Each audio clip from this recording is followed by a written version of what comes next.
नमस्कार, जनसत्ता में आपका स्वागत है। मैं हूं उपेंद्र कुमार और आपके लिए लेकर आया हूं इस वक्त की ताज़ा और बड़ी खबरें। प्रधानमंत्री नरेंद्र मोदी ने देश में कोविड-19 रोधी टीकों की अब तक दी गई खुराक की संख्या 100 करोड़ के पार पहुंचने पर कहा कि भारत ने इतिहास रच दिया है। प्रधानमंत्री ने टीकाकरण की इस उपलब्धि को भारतीय विज्ञान, उद्यम और 130 करोड़ भारतीयों की सामूहिक भावना की जीत करार दिया। पीएम मोदी ने ट्वीट कर कहा कि भारत में टीकों की 100 करोड़ खुराक दिए जाने पर बधाई। हमारे चिकित्सकों, नर्सों और यह उपलब्धि हासिल करने में योगदान देने वाले सभी लोगों के प्रति आभार। वहीं पीएम मोदी देश के नाम यह उपलब्धि हासिल करने के मौके पर राम मनोहर लोहिया अस्पताल भी पहुंचे।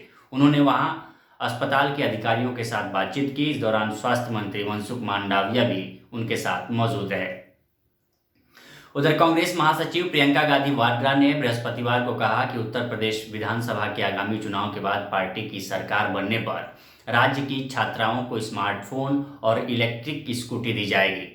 प्रियंका ने बृहस्पतिवार को ट्वीट कर कहा कि कल मैं कुछ छात्राओं से मिली। उन्होंने बताया कि उन्हें पढ़ने और सुरक्षा के लिए स्मार्टफोन की ज़रूरत है।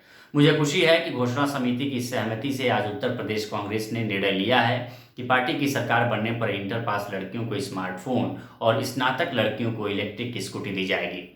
बता दें, प्रियंका ने पिछले दिनों ऐलान किया था कि उनकी पार्टी राज्य के आगामी विधानसभा चुनाव में 40% सीटों पर महिला प्रत्याशी उतारेगी।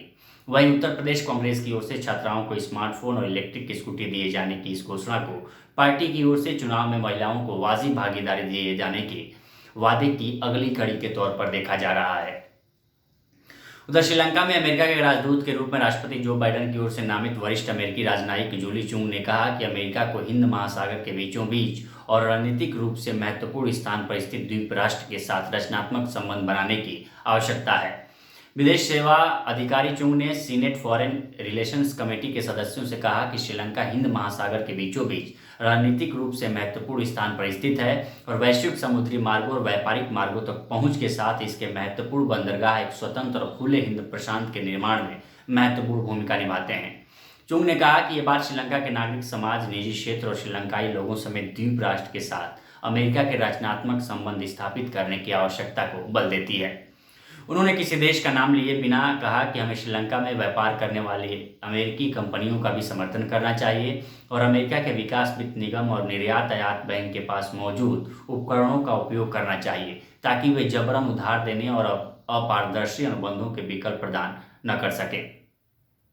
उधर सिंगापुर के मध्यस्थता न्यायाधिकरण ने कहा है कि रिलायंस रिटेल के फ्यूचर ग्रुप की संपत्तियों की बिक्री से जुड़े विवाद में अमेजॉन और फ्यूचर ग्रुप के बीच चल रही मध्यस्थता में फ्यूचर रिटेल एक पक्ष है। बता दें, फ्यूचर की ओर से रिलायंस इंडस्ट्री की खुदरा शाखा को उसके खुदरा थोक रसद और वेयर हाउसिंग संपत्तियों की 24,713 करोड़ रुपए की बिक्री को रोकने की कोशिश कर रहे अमेजॉन ने आरोप लगाया कि रिलायंस रिटेल वेंचर्स लिमिटेड और फ्यूचर के बीच यह सौदा साल 2019 में किशोर बियानी के नेतृत्व वाली कंपनी के साथ हुए उसके खुद के सौदे का उल्लंघन करता है।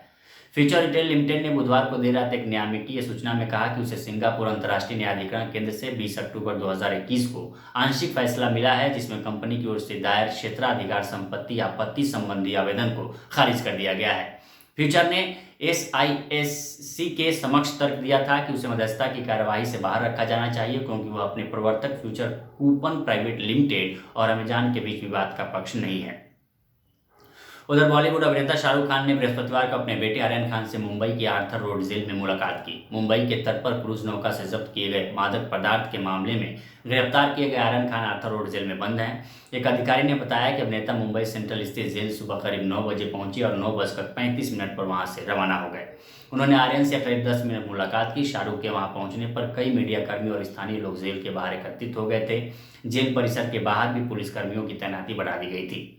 बता दें, कोविड-19 से वैश्विक महामारी के मद्देनजर जेल में अभी तक कैदियों को परिवार के सदस्यों से मिलने की अनुमति नहीं थी। पुलिस अधिकारियों ने बताया कि बृहस्पतिवार की सुबह से ही परिवार के सदस्यों को कैदियों से मिलने की अनुमति दी गई है।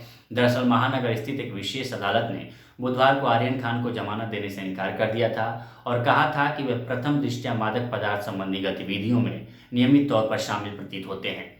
अदालत ने कहा था कि व्हाट्सएप चैट से भी प्रथम दृष्टया प्रतीत होता है कि वह मादक पदार्थ तस्करों के संपर्क में थे। ऐसे में आर्यन खान ने अब निचली अदालत के आदेश के खिलाफ बंबई उच्च न्यायालय का रुख किया है। उधर भारत में कोरोना मरीजों की संख्या लगातार घट रही है। केंद्रीय स्वास्थ्य मंत्रालय के आंकड़ों के अनुसार भारत में बीते 24 घंटे में कोरोना के 18,454 नए केस सामने आए हैं। इसके साथ ही देश में कोरोना संक्रमितों का कुल आंकड़ा बढ़कर 3,41,27,450 पर पहुंच गया है। बता दें, पिछले एक दिन में कोरोना से करीब 160 मरीजों की मौत हुई है, जबकि कोरोना से मरने वालों की संख्या बढ़कर 4,52,811 पर पहुंच गई है। वहीं देश में कोरोना के एक्टिव मरीजों की संख्या 1,78,831 रह गई है। अभी के लिए बस इतना ही। बाकी देश दुनिया की तमाम खबरों के लिए बने रहिए जनसत्ता के साथ।